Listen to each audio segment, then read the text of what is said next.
ఎన్నో సంవత్సరాలు గడిచాయి.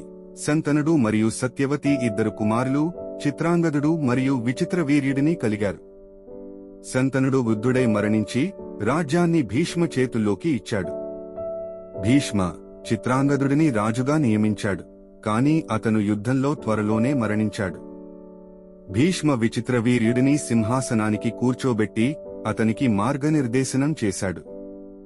భీష్మ కాశీ యొక్క 3 రాణుల గురించి విని వారి వివాహం కోసం విచిత్రవీర్యుడిని తీసుకురావాలని నిర్ణయించుకున్నాడు.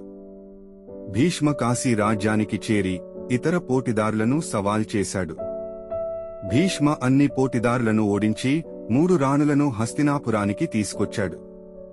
పెద్ద రాణి అంబ తన ప్రేమను ఇతర రాజుతో ఉన్నట్లు చెప్పి విచిత్రవీర్యుడిని వివాహం చేసుకోవడానికి నిరాకరిస్తుంది.